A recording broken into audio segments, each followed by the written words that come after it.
The wind screamed across the frozen valley as thick white snow covered the dark rocks and broken trees, and in the middle of that endless cold lay a small shape shaking, and alone. It was a predator cub, its fur thin and wet from the ice, its claws dull, and its eyes half closed. It had not eaten for 2 days. It had not moved for 1 day, and now its small breaths came slow and weak.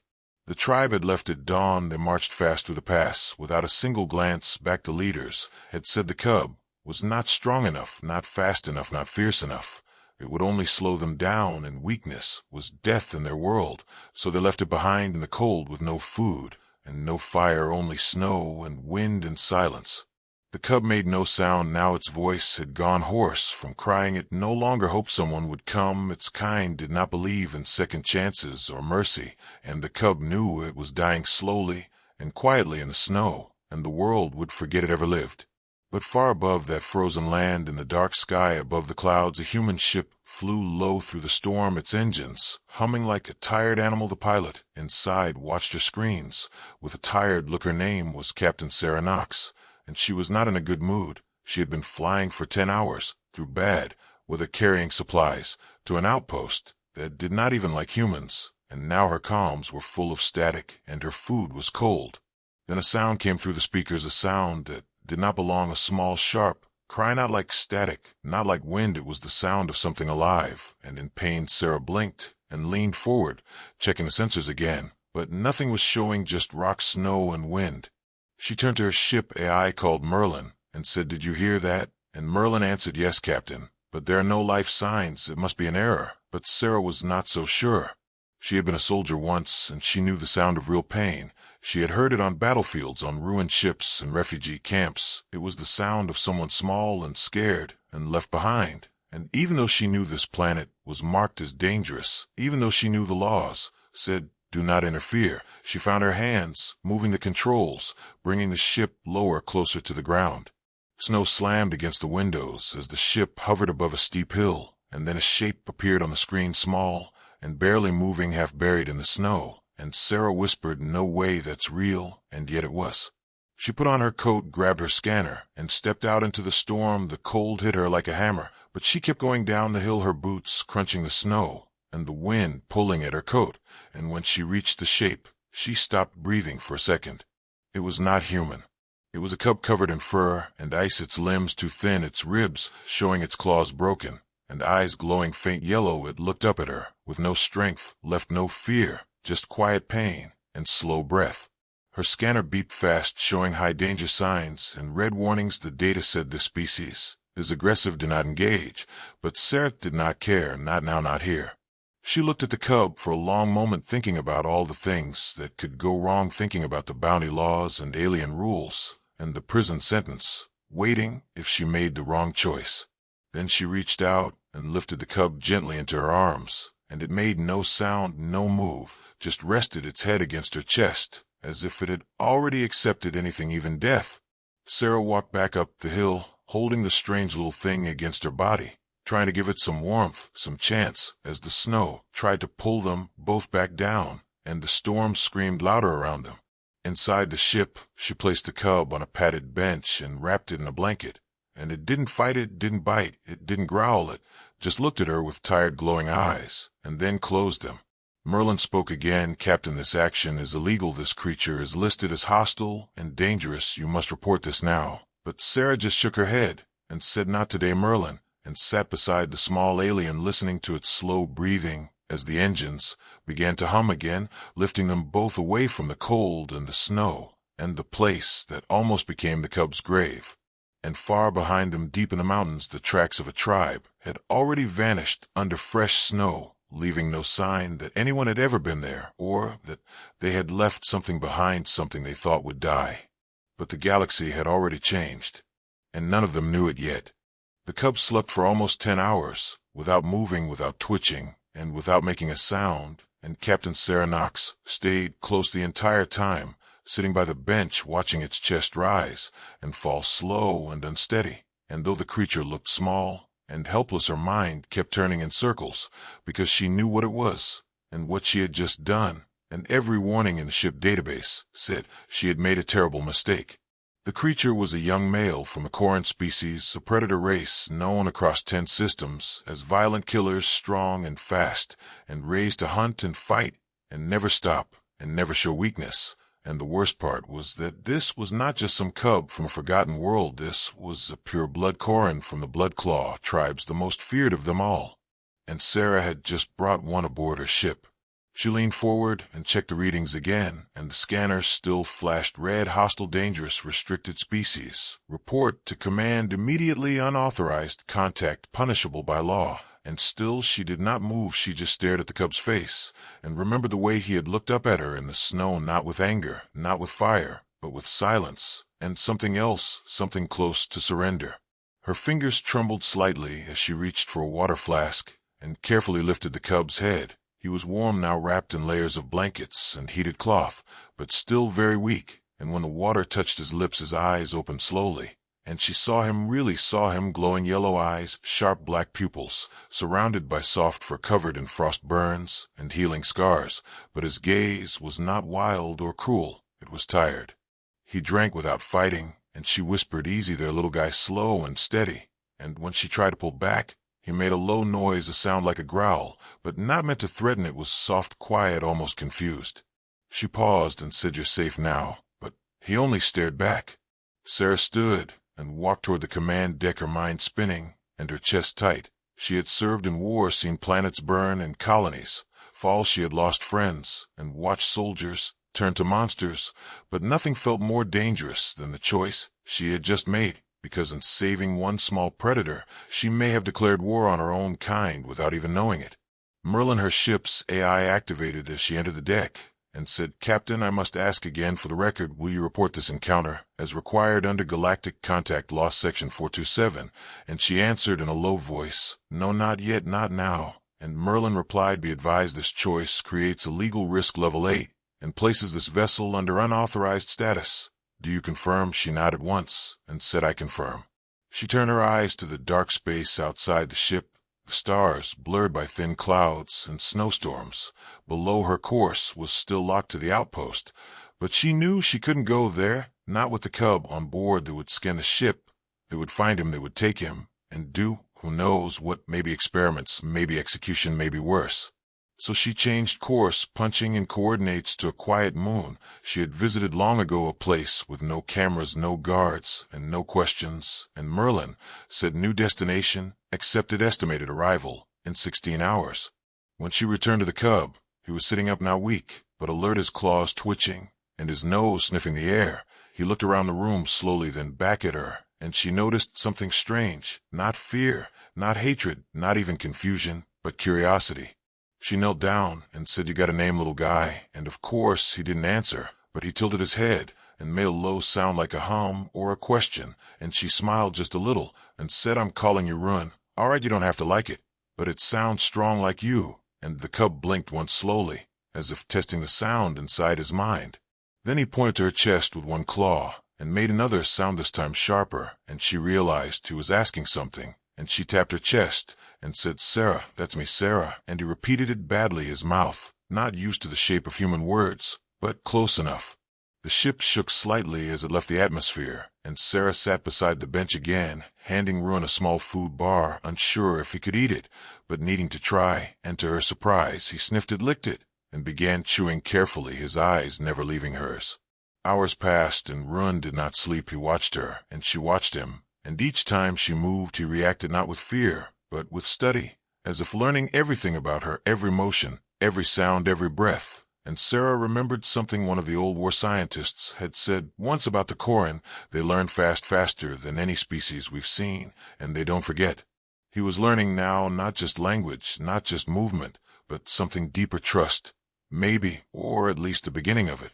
By the time they reached the moon, the storm had faded, and the sky above was clear, stars shining down on quiet hills of rock and frozen rivers, and Sarah landed the ship in a narrow cave hidden from scanners and old patrol paths, and when she opened the hatch the cold air rushed in again, and Rund flinched at the smell of the outside, but did not run or growl. He simply followed her, slow and silent. She had been here before during the war. This place had been a fuel cache, a rest stop for scouts. Now it was just empty ruins and caves and quiet space, and it was perfect for hiding. Inside one of the caves, she made a fire using old thermal rods and placed down a sleeping mat and extra cloths, and Run sat across from her, watching the flames with wide eyes, as if he had never seen such a thing before, and maybe he hadn't, maybe his tribe only used heat stones, or lived in herds that huddled for warmth. Maybe this simple fire was something he never knew. She handed him a drink, and this time he took it without hesitation, and she said softly, "We'll stay here a while until I figure out what to do." And he made a sound again, short and sharp, and tapped his chest once, then pointed to her, and she understood. He was giving her something, maybe not a name, maybe not a word, but something from his world as meaning, and she nodded slowly and said, "All right, Run, we're in this together." Far away in space, alerts had already begun to spread. A human ship had changed course, a rogue signal had appeared near Corin space, and 2 scouts had gone missing. No one knew why, but soon they would search, soon they would ask questions, and not everyone would be kind. But for now, deep in a quiet cave under stars that watched without judgment, a predator cub and a human who broke every rule sat beside the fire in silence, and the galaxy shifted one heartbeat at a time. The night on the moon was cold and quiet and still, with only the small fire dancing in the dark, throwing soft orange light across the cave walls, and the air was heavy with ash and silence. But Run did not sleep. He sat near the fire, with his sharp eyes wide open, listening to every sound outside, every shift of the wind, every crack of stone, and every whisper of movement. And Sarah could see the tension in him, the way his ears twitched, the way his claws flexed, and the way his nose lifted into the air every few minutes, like a wild animal sensing danger. Sarah rested against the wall, watching him, wondering if he would ever truly relax, if he even knew how to relax, and she spoke softly, saying, "It's safe here, no one knows we're here." But her voice did not convince him, not really, because Run's kind did not trust safety and did not believe in peace, because for them peace was only a trap before the strike, and safety was weakness in disguise. And so he waited and watched and stayed silent, as if expecting the shadows to come alive and prove him right. And that night the shadows did. It started with a low hum in the air, like a silent vibration crawling through the bones, and Sarah jumped up in an instant, her soldier instincts waking, with her heartbeat rising, and her hand grabbing the old plasma pistol from her belt, and she whispered, "Run, get down." But the cub was already moving, sliding behind a stone with silent steps, his eyes glowing faint in the dark. A second hum followed by the soft scrape of boots on stone, and Sarah backed toward the cave entrance, pulse steady, weapon raised, breath slow and sharp, and she saw them, 3 figures, stepping into the firelight, tall, muscular, armored, and covered in black leather skin, and bone rings hanging from their belts, and claws longer than knives, and eyes glowing red with the same fire she had seen in Run's. They spoke in a tongue she didn't understand, but the meaning was clear. Their bodies spoke it loud and proud. This was not a rescue. This was not a search party. They had come to finish what they started. The tallest one stepped forward, his voice low and full of hatred, as he pointed at Sarah, then toward the shadows behind her, and she knew they had tracked the signal from her ship, or maybe they had just followed Run's scent. Either way, they were not leaving without blood. Sarah raised her pistol and shouted, "I won't let you take him." And they laughed, the kind of laugh that echoed through skulls and bone, the kind of laugh that had no joy, only cruelty and pride. And then the fight began. The first one rushed forward fast, too fast, and Sarah fired once, hitting his shoulder and sending him spinning into the wall. And then the second one came low and silent, like a panther claws, slashing at her legs, and she kicked hard, landing a blow that sent him crashing into the fire. But even burning, he roared and lunged again. The third one found Run. He dragged the cub from behind a rock and held him up by the neck, his claws wrapped tight around his throat, and Sarah screamed and fired again, hitting his arm. But he didn't drop Run. He only squeezed harder and said something in that guttural voice, and Run struggled, kicking, clawing, his eyes full of fire and fury and pain. And then something changed. Run stopped struggling. He went still just for a second, and Sarah thought he had gone limp, but then his body twisted fast like lightning, and his claws slashed across the alien's face, drawing black blood, and he dropped Run with a roar of pain. Run hit the ground, rolled, and leapt at the nearest alien, teeth bared, claws flashing, and he moved like nothing Sarah had ever seen, not like a cub, not like a child, but like a predator born to fight and survive and kill. But he didn't kill. He brought the alien down, slammed his head against stone, and stood over him, breathing hard. But he didn't go for the neck. He didn't go for the kill. He stepped back, eyes wide, and confused, his chest rising and falling with rage and something else, something human. Sarah finished off the second one with a final blast, and the cave, filled with smoke and silence, again broken only by the groans of the wounded and the crackle of dying fire. She rushed to Ruin and checked him for wounds, but he pushed her hand away and looked at the alien.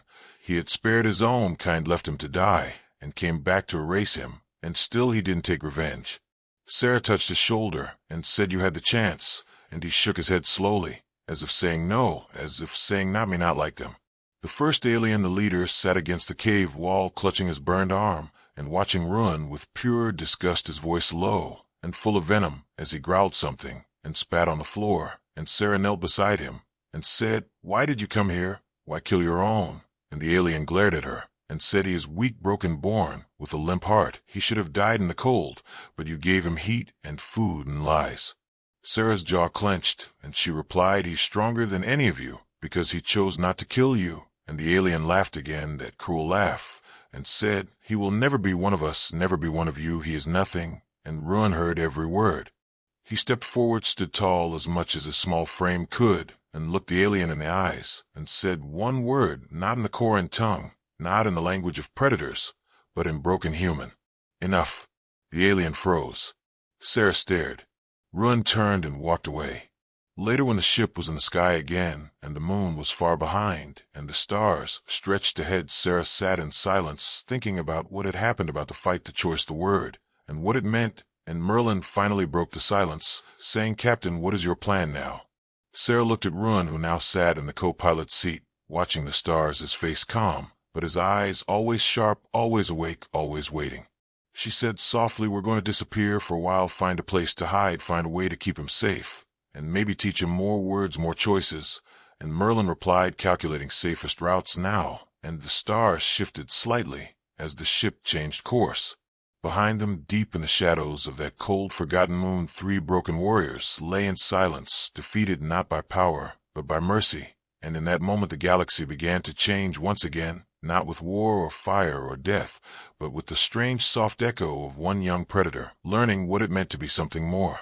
The days passed slow and silent as the stars turned above, and the ship drifted from world to world, hiding in dust lanes and asteroid fields and empty moon valleys, where no one would look and no one would ask questions. And Sarah kept the engines quiet and the signals low, and always checked the scanners twice before every landing and every takeoff, because she knew someone would come looking sooner or later, and the price on her head was growing, just like the danger and the silence. Ruin stayed close always, watching always, learning, never speaking much, but understanding more each day. His eyes moved fast and sharp, always alert and always curious, and he watched the controls, the screens, the weapons, the tools, and every motion of Sarah's hands as she flew, cooked, repaired, and cleaned. And sometimes, when she wasn't looking, he would copy her, touch the same buttons, follow the same steps, his claws gentle and quick, as if born to fly ships instead of hunt prey. Sarah tried to teach him simple words, simple ideas, things like friend, fire, safe way, go, and Ruin listened without blinking and remembered everything. And slowly, he began to speak, not like a child, not with babble or stumbles, but with short, sharp words that struck like arrows, straight and clear. And sometimes Sarah forgot he was a cub and not a soldier. At night, when the ship was quiet and the hum of space wrapped around them like a blanket, Sarah would sit in the main room looking at old photos on her datapad, pictures of her squad, her home, her old dog, her brother, who died in the Second Colony War, and Ruin would sit beside her without asking questions, without breaking the silence, just breathing slow and steady like a shadow, waiting for the next lesson. But even in quiet there was fear, not from Ruin, not from Sarah, but from the galaxy, because the galaxy did not forget, and it did not forgive. And soon word spread of a human ship harboring a dangerous predator, and of a fight on a dead moon, where 3 Koran warriors were defeated by 1 woman and a cub, and the story twisted in every direction. Some called it a lie, some called it madness, and some called it proof. Proof that the predators could learn. proof that they could feel, proof that they could change. And that made the galaxy nervous. Because if a species built on war could learn mercy, then everything else could break. And somewhere deep in a bright system full of towers and lawships, the ruling circle met behind closed doors and showed the council a blurry image of video captured by a black market scout drone hidden near the moon where Sarah had landed. The image showed Run standing over a fallen Koran claw, raised, breath heavy, then stepping back, walking away, and not finishing the kill, and the image burned through every screen and every mind. Because the question was not what he did but why. And answers like that scared the powerful. Back on the ship, Sarah felt the pressure growing, every supply stop harder, every landing more risky. And once they were ambushed in a spaceport by bounty hunters, wearing old armor and cheap tech, and it was Run who saved her, moving like a shadow through crates and steel, swinging a metal bar with silent rage until the last hunter fell, and then standing still, eyes dark and empty like he wasn't even there. That night Sarah said, "You didn't have to fight like that," and Run answered, "They would have killed you," and she said, "We can run next time," and he said, "I won't run." And Sarah felt something break and rebuild inside her, because the cub who once cried in the snow was now something more, something stronger, but not cruel, not wild, just full of choice and pain and fire. They left the spaceport and vanished into the drift lanes again, and days later they landed on a forgotten station orbiting a dying star, where the metal halls were cracked and the lights flickered like old ghosts, and the only people who lived there were smugglers, traders, and drifters who asked no questions and sold no names. Sarah made deals under the table, swapped stolen fuel for clean water, and gave away old weapons for food and repair parts, and Run stayed close, but hidden, watching from the shadows behind pipes and wires where no one saw him, but he saw everything and understood more than she knew. On the third day, a fire broke out in the lower deck of the station. A child had been playing with a plasma torch and set a storage room alight, and the flames spread faster than anyone expected, and the alarms failed, and people screamed and ran, and Run ran toward the fire. Sarah screamed his name, but he didn't stop, and by the time she reached the smoke, he was gone inside the blaze, crawling low, carrying a child out with burns on his arms and face, and fur turned black from heat. And when he came out, the crowd stared not with fear but shock, because they saw what he was, and what he did. The human boy in his arms was alive, coughing and crying, but alive, and the predator had saved him. The crowd froze, the cameras blinked, the air was thick with silence, and Sarah reached him, pulled him away, and held him tight as the people watched, and no one knew what to say. And someone filmed it, a shaky video of a predator saving a child. And that night the galaxy saw it. Millions watched the clip, shared it, spoke about it, argued over it, and feared it, and loved it, and hated it, and none could ignore it. Some said it was a trick, some said it was proof, some said it was propaganda, and others said it was the future, and a new wave began. The ones who believed. They started calling him something else, not a cub, not a killer, but the Peace Fong, a name whispered in dark halls and hopeful places, where people dreamed of better things and quiet wars. Sarah knew the danger doubled now. The bounty would rise, the hunters would come, but for the first time since the snow, she looked at Run and saw not a fugitive or a threat, but a spark strong enough to burn the old rules and light a new path. And when Run sat in the cockpit that night, his arms bandaged, his eyes watching stars, his voice came soft and strong and clear. "I saved him because I wanted to, not because of you, not because of me, because it was right." And Sarah felt her throat close as her hands gripped the console, and she whispered, "Then you're more human than most humans ever were." And far away across the stars, a council of rulers held an emergency vote and passed a new order, one that would change everything. Find the cub. Bring him in, dead or alive, because the galaxy had changed, and not everyone welcomed it.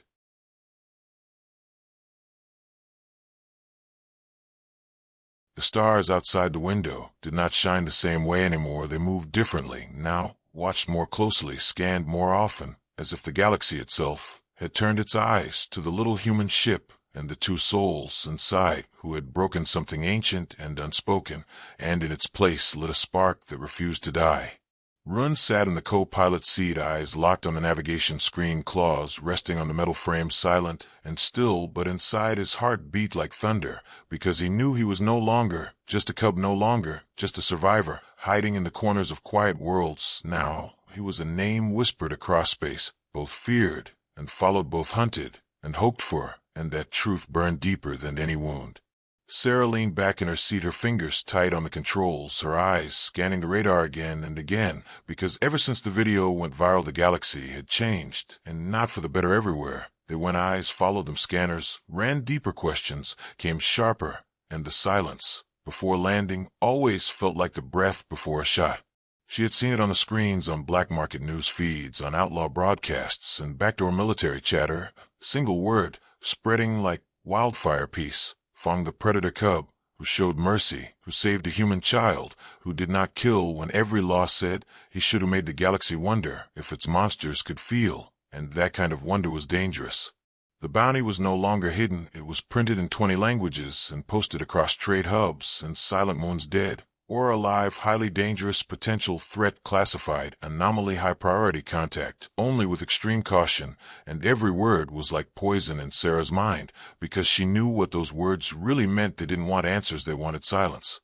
They landed on a small mining rock orbiting a dead planet, where the sun was weak and the air was thin, and the buildings stood like old bones, worn and hollow and full of shadows, and they walked slow and careful through the alleys, masks on heads, down, eyes watching every step, because even in forgotten places danger moved like dust, silent and hungry. The deal was supposed to be simple: trade supplies for fuel, no questions, no scans. But the moment they entered the base, Sarah felt it. Something was wrong, too quiet, too clean. And Run stopped walking, his head tilted slightly, his nose twitching once, and his voice low behind his mask. Trap. She nodded without speaking, and turned back fast, grabbing his hand, pulling him toward the exit. But the door slammed shut, and the lights went red, and the sound of boots echoed down the hall, heavy, sharp, organized, and fast. Bounty hunters. 4 of them, armored and armed, faces hidden behind black visors, weapons drawn, voices cold and flat as they stepped forward and aimed directly at Run. Not Sarah, not the pilot, not the human, just the cub. One of them spoke through a filter unit. Says, turn over the asset and you walk away alive. And Sarah felt the rage rise in her chest like fire, because they did not see Run as a person, not even as a being, just an asset, just a thing to collect and deliver and forget.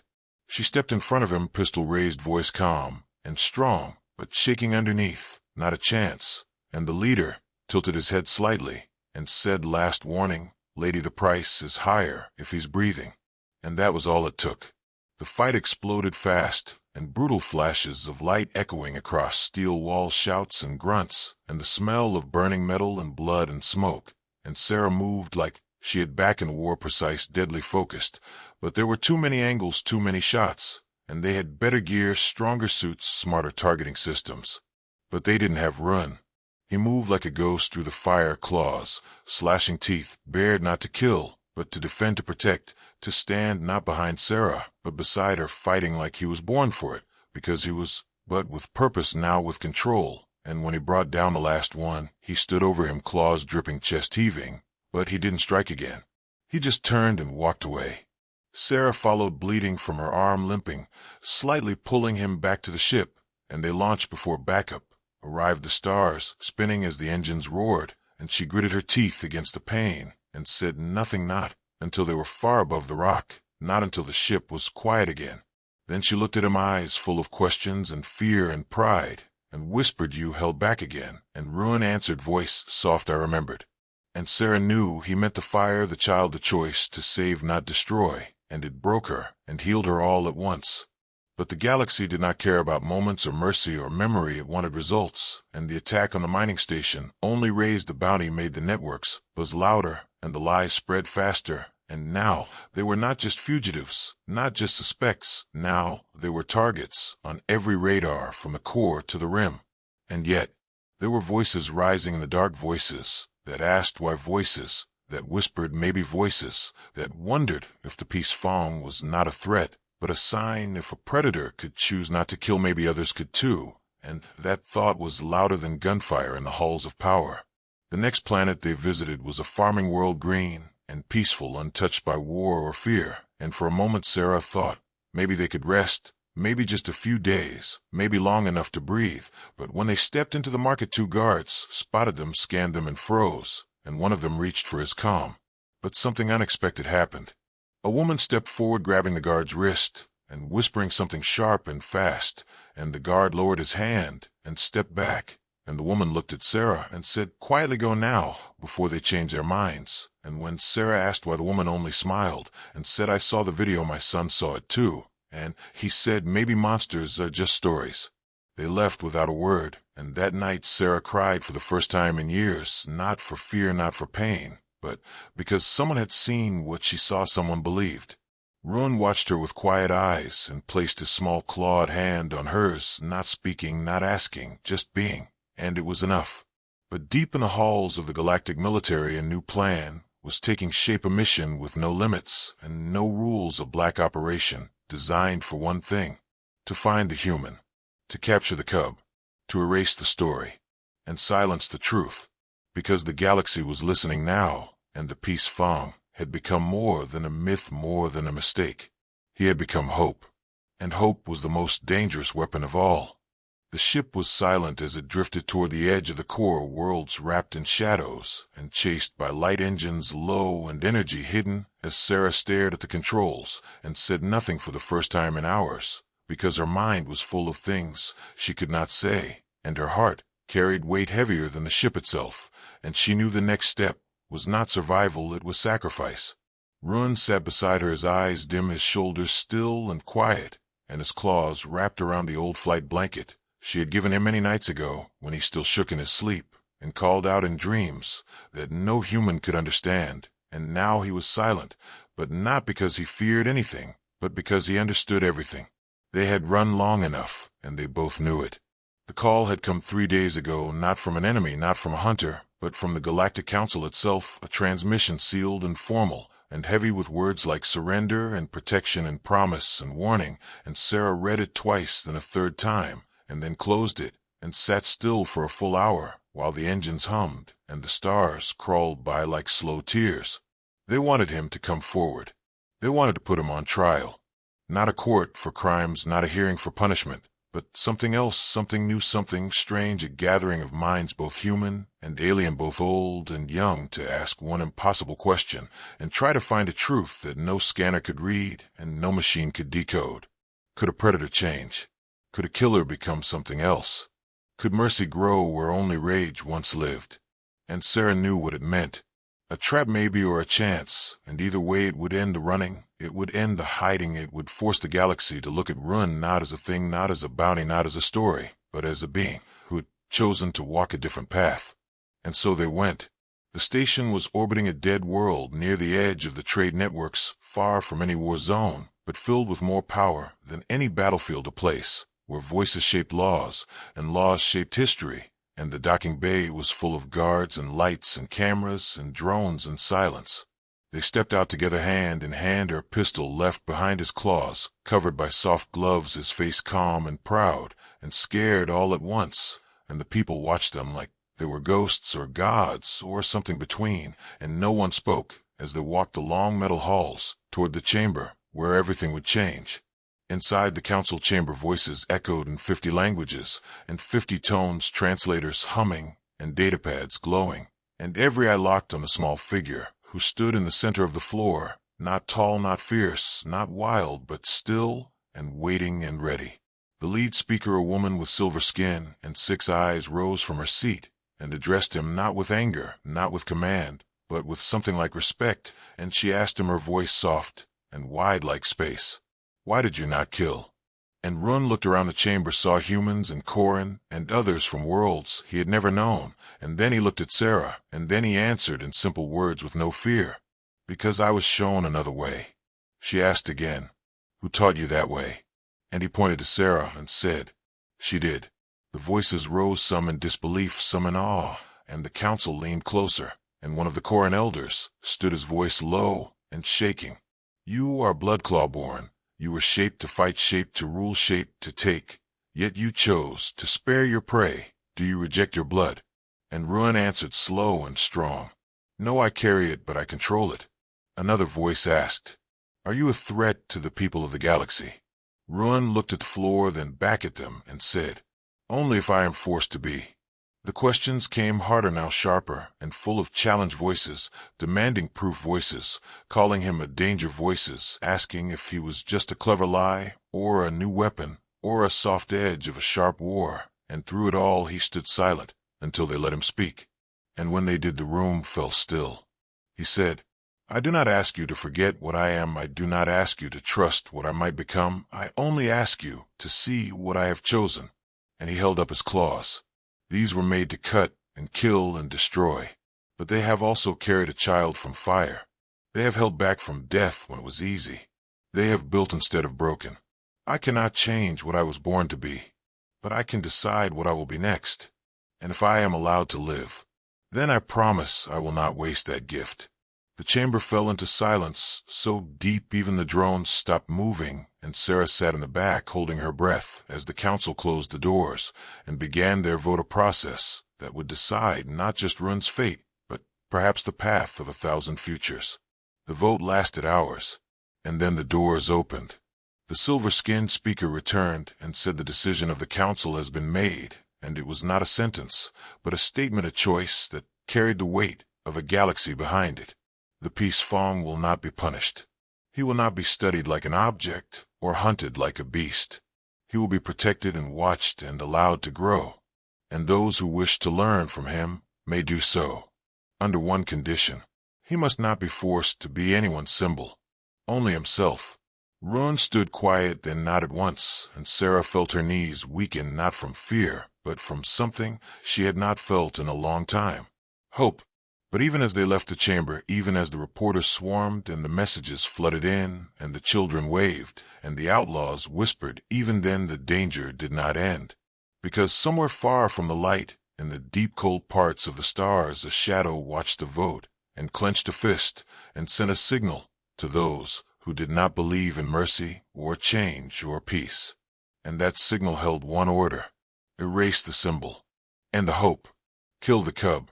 The sky above the green moon of Vereen was calm and quiet, as if the stars themselves had decided to sleep, while below the wind carried soft dust across the hills, and the village stood silent in the golden morning light, and in the middle of that village walked a figure known to many across the stars, as both predator and protector, as both cub and warrior, as both danger and miracle. It had been 5 years since the trial, 5 long years of change of war and peace of betrayal, and hope, 5 years since Run stood before the council and spoke the words that shattered a history of blood and silence, and 5 years since Sarah held his hand and promised she would never leave him no matter how far they had to go. Now he walked with no fear, no guards, no chains, only purpose in his step, and a voice ready to speak to the next generation who waited in the dome beyond the trees, a school made not of metal or glass, but of stone and earth, built by hands of many species, and painted with colors from across the galaxy. He opened the door and stepped into the soft light, and dozens of young eyes turned toward him, some wide with wonder, some with nervous awe, some with pure curiosity, and none with hate. And as he took his place at the front, they all leaned closer, because they knew who he was, and what he had once been, and yet still they trusted him. He began to speak in the simple tongue shared by most in this region, not loud, not soft, but steady. "I am not your teacher, and I am not your hero. I am only Run, and I was not born to teach, but I was born to survive, and surviving is what brought me here." The children listened, some scribbling notes, others simply watching him, and one small girl raised her hand with bright purple skin and 2 short horns, and asked in a quiet voice, "Why did you not choose to fight back when they hunted you?" He paused and then answered, "Because I knew fighting would not prove I had changed. It would only show I was still what they feared." Another boy spoke next with scales on his face and a translator on his chest. "But how do you stop being what they made you?" And Run looked at him for a long moment before replying. "By choosing every day to be something else, even when it is hard, even when it hurts, even when no one believes you can." A soft murmur moved through the class, not of doubt, but of respect, the kind earned not by power, but by pain and triumph. And as Run turned to the window, his mind drifted back to a memory that never left him, one that stayed sharp no matter how many days passed. The signal that had been sent 5 years ago by those who hated change, who feared what he had become. It had not vanished into nothing. It had called out to hunters and zealots and ghosts of old wars, and it had nearly cost him everything. He remembered the fire on the skyport, the screams, the sound of Sarah's voice through the smoke, shouting for him to run, but he had not run, not then, not ever again. He had stood tall with his claws bare and his eyes clear, and when the assassin came with eyes cold and voice full of hate, Run did not attack. He spoke, and in that moment the assassin had paused just long enough for the defenders to act, and in the trial that followed the galaxy, saw not just Run's courage but his mercy. That day became legend, and that legend grew, but Run never let it become a cage.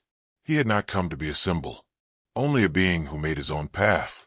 As the class ended and the students left one by one, many waved and smiled, and some even bowed, and Run gave them a soft nod in return. But as he turned to leave, he found Sarah standing at the doorway with a small grin on her face and a datapad in her hand. She looked older, now more lines around her eyes, more silver in her hair, but her gaze was still sharp, still kind, and when she spoke her voice held that same fire. "You speak better than me now," she said. And Run gave a small chuckle and replied, "I had a good teacher." They walked together through the village past murals that showed moments of peace, and hands from many species working together, and children playing games, once forbidden during the dark years, before the trial, before the change. Sarah stopped near the central square, where a statue now stood, one made of simple stone, but carved with care. It showed not Run alone, but Run and a small child holding hands, and beside them a human figure whose face was not fully carved, as a symbol that anyone could be the one who helps another become something better. A small crowd had gathered today, not for celebration, but for remembrance, and Run stepped forward to speak once more, not with notes, not with planned, only truth. "There was a time when I believed I had no future, that my life would end in darkness or fire. But someone reached into that darkness and gave me a light, and now I carry that light for others, so they do not have to walk alone." Some wept, some stood in silence, and others placed small stones near the statue, accustomed that meant I was here, and I believe. And Sarah placed hers last, then looked up at Run and whispered, "They were wrong about you, and now they know it." Run did not reply. He simply looked to the sky. Far above them the stars had begun to wake again, and a new message moved through the network, a new kind of signal, not one of death or war or fear, but a call for peacekeepers trained in understanding, trained in compassion, and the first of their kind would be called Lightbearers. And at the top of the list was Run. He did not ask for the title, but he would carry it with honor, because it was not about power or name.